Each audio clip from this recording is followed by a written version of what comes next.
Bonjour à tous, aujourd'hui on se retrouve pour une vidéo dans laquelle j'avais envie de mettre les choses au clair concernant l'initiation des rayons sacrés. Alors, il faut savoir qu'avant de recevoir l'initiation des rayons sacrés, je recommande souvent à mes élèves de se mettre dans de bonnes conditions énergétiques, d'accord, c'est-à-dire dans un endroit au calme, idéalement chez eux, pour qu'ils soient dans leur confort, dans le canapé, assis ou allongés, peu importe, c'est comme ils veulent, avec une bougie dorée, d'accord, et un petit peu d'encens si possible. Voilà, ça c'est ce qu'on appelle de bonnes conditions pour que l'initiation des rayons sacrés passe correctement et que l'élève ait un ressenti au niveau énergétique pendant que les rayons s'intègrent en lui. Il ne faut pas oublier non plus que quand on intègre les rayons, on est censé être en méditation, les yeux fermés, donc on n'est pas censé bouger, ni ouvrir les yeux, ni avoir la bougeotte. On est censé fermer les yeux et intégrer les couleurs avec les archanges. Maintenant, les élèves qui se mettent dans de mauvaises conditions pour recevoir l'initiation, j'y peux rien. Moi, j'ai averti à l'avance. Donc voilà, si vous êtes dans de mauvaises conditions, ne venez pas me dire que c'est de ma faute parce que l'initiation est mal passée, ou encore qu'on a l'impression de ne rien ressentir. Ok, ça c'est un premier point. Pour les élèves qui sont dans ce cas, j'accepte de refaire l'initiation uniquement pour vous rassurer, parce que j'estime qu'une fois qu'on a fait l'initiation au rayon sacré une seule fois, ça suffit et que les rayons sont intégrés en vous. Maintenant, j'accepte dans ce cas-là de refaire l'initiation des rayons sacrés pour vous rassurer uniquement, mais sachez qu'en une seule fois, les rayons sacrés sont intégrés en vous. Maintenant, quand on est dans une technique énergétique comme les rayons sacrés, il faut prendre le temps de ressentir les énergies, il faut prendre le temps de patienter aussi. On n'entend pas les guides du jour au lendemain, on n'entend pas les archanges du jour au lendemain, et on ne travaille pas avec les rayons du jour au lendemain, puisque les rayons s'intègrent en nous progressivement, et il faut parfois un laps de temps avant de pouvoir percevoir leur couleur, d'accord, et de connecter en fait leur énergie. Donc, pour connecter leur énergie. Alors, parfois, quand on se fait initier aux rayons sacrés, il y a des rayons qu'on perçoit moins que d'autres, puisque, par exemple, moi, le rayon rose, c'est un rayon que je perçois facilement parce que l'amour de moi-même, c'est quelque chose que je travaille encore tous les jours. Par contre, le rayon blanc de la pureté et de la lumière, c'est un rayon, quand j'ai reçu l'initiation des rayons sacrés, que j'ai eu du mal à percevoir, puisque le rayon était trop fort vibratoirement parlant pour que je puisse le percevoir.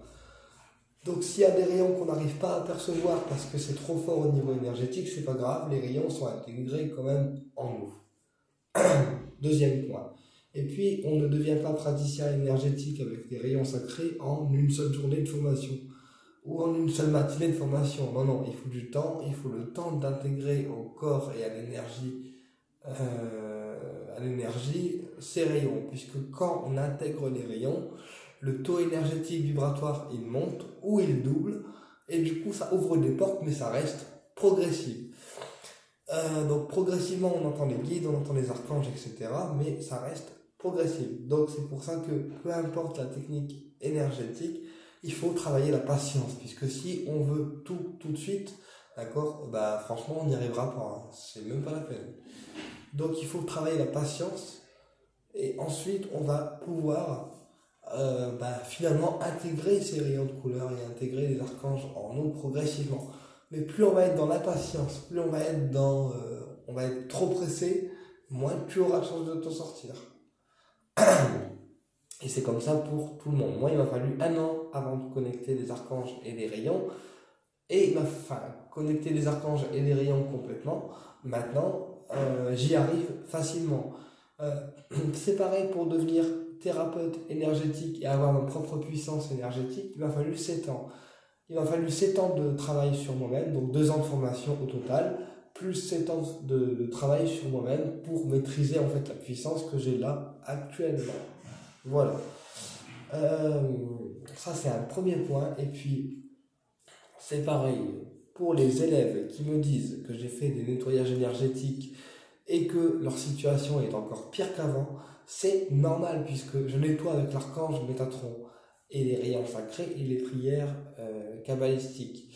Maintenant, si dans votre karma vous n'êtes pas droit et dans vos actions vous n'êtes pas droit, forcément que quand Métatron il va venir vous voir pour vous nettoyer avec les rayons et les prières, forcément que la situation dans laquelle vous êtes, ça va devenir pire qu'avant, puisque c'est pas quelque chose que vous faites de votre bon gré. Donc si la situation n'est pas en adéquation avec vous et avec votre énergie vitale et ce que vous devez vivre, forcément que Métatron il va venir tout dézinguer pour pouvoir vous apporter une situation meilleure. D'accord ? Donc voilà pourquoi parfois quand je fais des dégagements énergétiques, les situations, finalement, ça devient pire parce que ça pousse en fait à vous travailler sur vous et pour pouvoir amener finalement une situation qui soit meilleure et qui vibre plus énergétiquement avec vous. C'est pareil pour les confrères qui me disent que mes désenvoûtements ne sont pas efficaces ou encore qui survolent en fait les sorts que je leur retire. Les protocoles de désenvoûtement qui m'ont été enseignés par Marie-Hélène Vaillant sont très efficaces. Et chaque désenvoûtement que j'ai pu faire aux élèves ou à d'autres personnes ont toujours fonctionné. Sachez aussi que les sorts qui se retirent sont les sorts qui sont prêts à être libérés sur vous. Mais chaque désenvoûtement que j'ai pratiqué avec les protocoles de Marie-Hélène ont toujours été très efficaces et en aucun cas je changerai de façon de faire. Maintenant, pour les confrères qui me disent que les désenvoûtements ne sont pas efficaces, désolé pour vous, mais moi je travaille comme ça, donc ça sera comme ça et pas autrement. Voilà. Et puis, qu'est-ce que je voulais vous dire aussi d'autre? Ah oui, et puis c'est pareil, il y a aussi des personnes qui sont exigeantes, des élèves qui sont exigeants avec moi, en me disant dépêche-toi parce que ça fait autant de temps que j'attends que tu me fasses tel truc et tu l'as pas encore fait. Alors sachez qu'on n'est pas uniquement thérapeute, on a également une vie privée.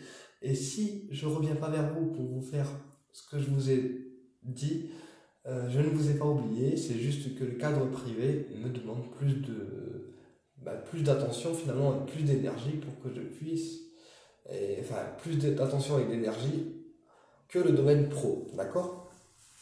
Puisque être thérapeute ne veut pas dire être forcément toujours connecté spirituellement. Voilà, il y a des moments où on a besoin aussi nous de déconnecter le robinet et d'être un peu plus ancré dans la vie terrestre. C'est-à-dire ne pas être dans la spiritualité tout le temps, mais il y a des moments où privé, finalement, il prend le dessus sur le pro et du coup, il faut qu'on mène les combats de front. D'accord ? Voilà. Moi, sachez que j'ai des formateurs énergétiques que j'attends encore des protocoles d'initiation depuis décembre. D'accord ? On est au mois de mars, voilà. Je n'ai pas encore reçu les protocoles d'initiation et alors les formateurs sont occupés, ils ont d'autres choses en priorité à faire. C'est pas pour autant que je vais aller les presser et leur dire donnez-moi les protocoles d'initiation, donnez-moi les protocoles d'initiation, donnez-moi les protocoles d'initiation. Non, ce n'est pas comme ça. J'apprends à patienter, à prendre sur moi. Donc voilà. Il y a aussi des choses sur lesquelles vous devez travailler et vous dire que je n'ai pas uniquement que le cadre pro à gérer. Donc voilà, ça c'est un premier truc. Et qu'est-ce que je voulais vous dire aussi? Voilà, je pense que c'est tout. Et puis, donc voilà, les élèves que je forme à diverses techniques alternatives me connaissent. Ils savent très bien que quand je reviens pas vers eux, c'est pas parce que je veux pas, c'est parce que j'ai d'autres choses à faire. Par contre, ce que je leur ai dit ou ce que je leur ai promis n'a jamais été oublié. Voilà, c'est juste qu'il faut me laisser le temps de jongler entre mes rendez-vous présentiels, mes rendez-vous distanciels et le cadre privé. Voilà. Et puis, sachez aussi que mes horaires, c'est 10h-18h. D'accord, je n'irai pas au-delà, sauf pour les élèves à qui je dois rattraper des protocoles ou des nettoyages, où là je ferai une exception, mais mes horaires de cabinet c'est 10h-18h. pas au-delà, d'accord? Donc merci de respecter ça. Euh, voilà, parce que quand on me dit dépêche-toi, fais ceci, fais cela, ou alors quand on me dit tous les jours tu m'as pas oublié, tu m'as pas oublié, tu m'as pas oublié, non, je t'ai pas oublié, non, je t'ai pas oublié, je vais le faire, mais s'il te plaît, laisse-moi le temps de réagir. Voilà. Bah, écoutez, j'espère que cette vidéo a été entendue et comprise, et puis j'espère vous retrouver pour d'autres vidéos. Au plaisir de vous retrouver.